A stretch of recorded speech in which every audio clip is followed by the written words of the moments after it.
The Great Big Easter Mix-Up by Jade Maitre. It was nearly Easter time, and while life might feel pretty relaxing for me and you, for the Easter Bunny it is anything but. You see, there are so many children around the world who love Easter eggs. Feeding the special hens who make the chocolate eggs with chocolate beans takes time. Many, many months, in fact. And then the Easter Bunny also has to make them lovely, fluffy nests. And massage the chicken's shoulders to make sure they are comfortable enough to lay the eggs. And once the eggs are laid, he has to make sure they are wrapped in foil and painted just beautifully in all the colours of the rainbow so that kids can see them in the grass and know what they are. And with so much to do and think about, it's no wonder the Easter Bunny is sometimes a little frazzled. And that's the only way we can explain what happened in the year of the Great Big Easter Mix-Up.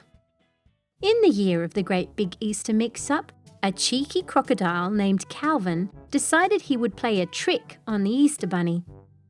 You see, it's not fair that chickens get all the glory, he patiently explained to Anushka one lazy afternoon in the far north reaches of Australia. Being so hot, they rarely had anything to do but drink milkshakes and talk about everything under the sun. I think the kids of the world would love to find crocodile eggs on Easter morning. And snake eggs, said Anushka helpfully. All sorts of eggs, exclaimed Calvin. Can you imagine how excited the kids of the world would be to lean into the grass and feel around and pull out a beautiful, sparkly croc egg? Not to mention if they saw it hatch, cried Anushka. The wonder of life, the beauty of spring, a sweet little hissing snake, teeth shining, skin glistening, wanting a lovely little Easter snuggle and kiss. Yes, it was clear to Calvin and Anushka that it was inherently unfair that the children of the world were missing out on all the world's Easter eggs at Easter time. But what about making them chocolate?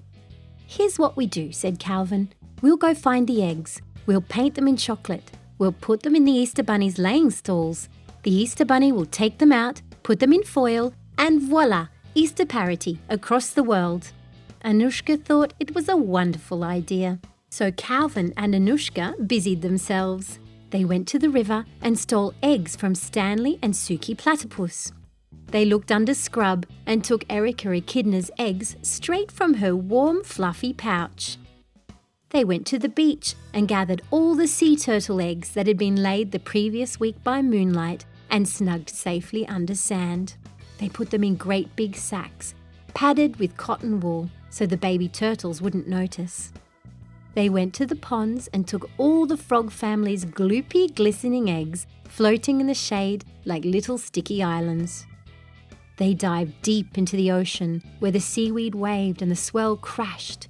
The octopus shook his head in dismay to see them scoop up every fish egg they could find. They also took strange screw-shaped shark eggs when the sharks weren't looking, and even stole the eggs from a passing seahorse. "Hey," said the daddy seahorse, swimming after them furiously, "give me back my eggs." In case that wasn't enough, these bandits finally decided to roam around all the old farmhouses, outdoor dunnies, and unused cupboards, peeling back the spider webs and stealing every little gleaming egg sack they could find. Thus laden with their haul and a gleeful earnest enthusiasm, they skipped back to the Easter Bunny's headquarters in the temperate climes of Madagascar. And that night, when the moon slipped behind a cloud, Calvin and Anushka slid into the hens' enclosures and deposited their unusual eggs beneath the chickens' rear ends. The chickens were so relaxed after their months of massage and cosy nests that they didn't notice a thing. The next morning, the Easter Bunny rolled a little blearily from his bed.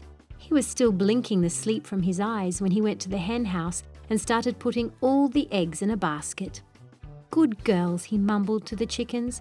and the chickens were proud when they saw how many eggs had miraculously appeared in the night. The Easter Bunny tried his best to decorate the eggs, though it was hard. Some of the eggs were slippery, some were soft, and many were unusual shapes. The foil didn't really stay on. The finished eggs looked strange. "I really need a holiday," the Easter Bunny muttered. They did look a bit messy, but it was too late to do it again. He hoped the children would be just happy that he tried. And the next week, as usual, he took all those eggs and gave them to all the kids around the world. He left them on the ends of beds, tucked in the far nooks of gardens, slipped in flower pots. And all the strange and wonderful eggs of the world waited for the children to find them. On Easter morning, with a giant hoop, the kids of the world found their eggs. "The Easter Bunny's been!" they cried in delight. But when they pulled the eggs from their hiding places, they were quite puzzled. "What odd-looking eggs!" they exclaimed. And much more when, in a sudden gust of wind that must have been Easter springtime magic, every single one of those eggs began to hatch. There were crocodiles, snakes, sharks and spiders. Everywhere around the world, the strangest things popped out of everybody's Easter eggs, confused, blinking, and covered in chocolate. And all these baby animals began to cry, "Mama!" Oh dear, said Anushka. It was a big mess, too big for a lazy snake and a lackadaisical crocodile to solve. They had to come clean and tell the Easter Bunny everything. Thankfully, the Easter Bunny saw the funny side. "Oh, I thought I was going mad," he laughed. Being the Easter Bunny, he had some pretty potent magic. He blew his magic carrot, and all the baby animals were picked up by a gentle spring gust and placed gently back in their parents' care. The echidnas and seahorses went back to their pouches, the spiders to the little parachutes around their door frames, and the sharks and fish back to the ocean. The frogs went back to the river, and the sea turtles to the sand, nice and close to the tide, to make up for all they'd been through. And then the Easter Bunny blew his carrot again, and a lovely big rainbow-coloured storm cloud passed over the world and rained Easter eggs in one passing shower. It wasn't really routine, but it would have to do this year of the Great Big Easter Mix-Up. To make sure that it didn't happen again, the Easter Bunny decided he would take a break before starting the next year's Easter preparations. He taught the chickens Tai Chi and meditation so they could relax themselves if they needed to. And as for Calvin and Anushka, the Easter Bunny said if they really wanted the world to know about the different kinds of eggs in the world, Calvin and Anushka should write a book about them instead of trying to wreak havoc with the very established Easter egg delivery system. And do you know what? They did, and you just finished reading it. The end. Thank you for reading with Storyberries.com. Free stories for kids.